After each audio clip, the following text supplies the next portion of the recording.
The Amber Trust Hazel story. A blind child learns to play by ear and improvise on the piano. So this is the music studio that Hazel comes in for her sessions once a week. It's always set up as best as I can make it in a very consistent way. So when she comes in, the room is always the same, so she can navigate herself towards the piano that she uses. And she doesn't have to think about the fact that it might be different and worry for the fact that there are leads on the floor. And the piano is just in front of you. Is it on? Okay, it is on, it's all ready to go. Find yourself a seat. I'm going to take a seat on this piano over here. Can you do this? Staccato.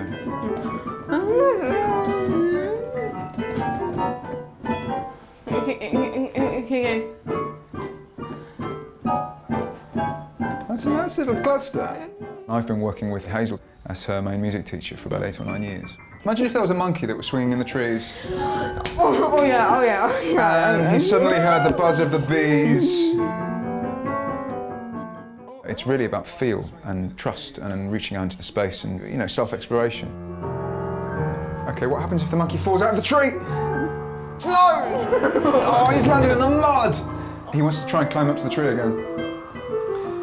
And he's only got this ladder. It's not quite tall enough. Wait, but he's going to try. It's a good starting point. Can you find it?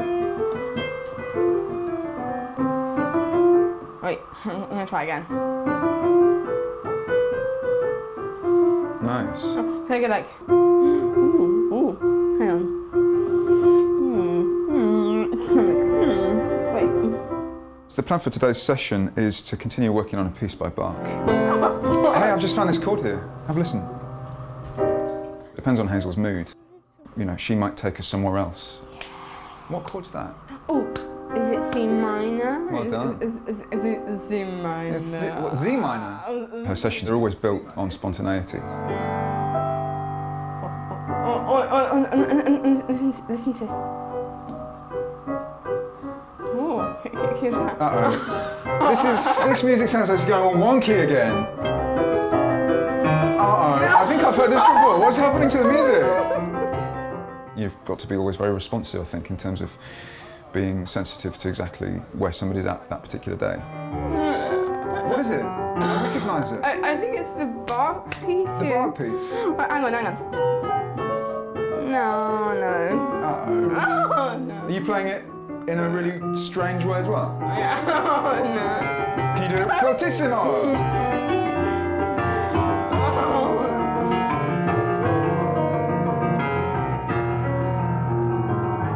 Tell you what, if I go like this, can you go bump, bump? So if I go bump, bump, any notes you like.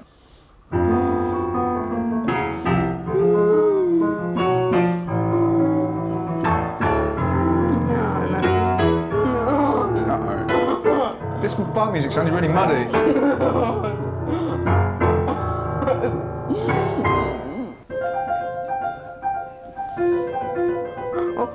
Look at that.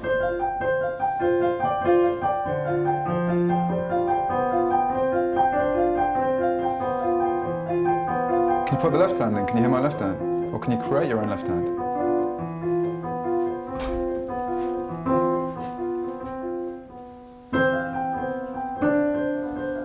Nice.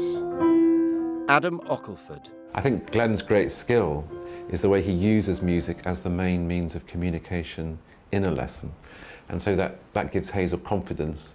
And from there, she can then go on to really work on the learning goals that Glenn's got for her.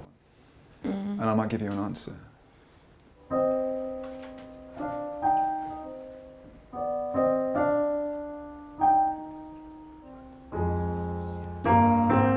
And so he very skillfully intertwines the technical aspects with the musical creativity. I use a piano as well, so I can sort of work a slight distance away from Hazel, so she can feel that we're working as 2 independent musicians. And then, if I want to kind of consolidate some learnings, I can sort of move in and work more intimately. I think you can do it. Do you want me to do it with you? I'll play with you. Okay. In fact, can I come over to your piano a minute? Yeah. Okay. Okay. So, let's just have a little look. So, if you go from... Jump on. So, From a visually impaired point of view, there's a very tactile approach that I take with her. So I tend to place a hand on my hand, for example, just to get her to have familiarity with the keyboard, if you're talking of a Scalic passage or something, so that she can really get a sense of where the geography of the keyboard is in space. Let's go. Yeah. Just for now. I think it's lovely the way that Glenn feels confident to have physical contact with hands. That's very important for Hazel. You can see how much she's learning. It's very important too from the point of view of safeguarding that Hazel's mother is very closely there as well, so there can't be any possible misunderstanding, and that Hazel's in control. That's the most important thing. Your octave Ds. At times it's a very intimate exchange, you know, and I'll sort of really be working very closely with her, or sort of working over her and sort of just helping her hands move on the keyboard, because this will help you. Because if you do that there, that's going to help you get your fifth finger down to there. Okay. So have a go. Just find your D on the thumb. Bom, bom, bom. And then hold that there, and then go bom, bom, bom. That's it, you've got it. Try that again. Sorry, 2. So, 2, 2, 1, 5.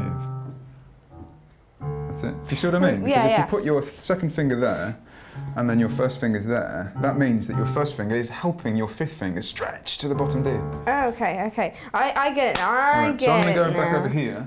And when she's got the idea, you know, I step back, and then she knows that she's got the freedom to explore that independently.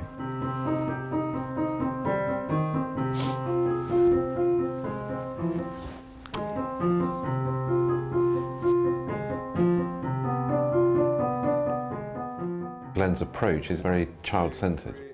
He's got to know Hazel very well over quite a long period of time, since she was a little girl, and he knows what makes her tick. Bit again, so you go, and then it climbs to. Joe, try that. Have a go. That's a big stretch. I know it's a big stretch.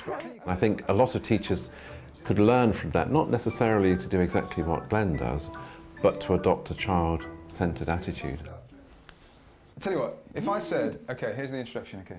Introducing Hazel to play a piece that she knows really well, and she's going to love playing this for you. Here we go. This is a performance of Hazel's favourite piece of music. And I'm not going to play for this one, I'm going to just leave you to enjoy playing for everybody in the room.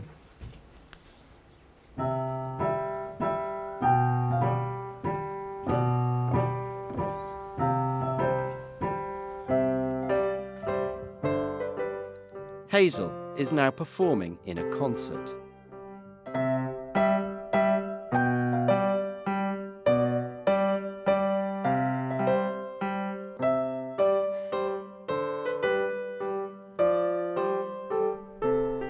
I'd say music is Hazel's life, you know. Hazel lives for music.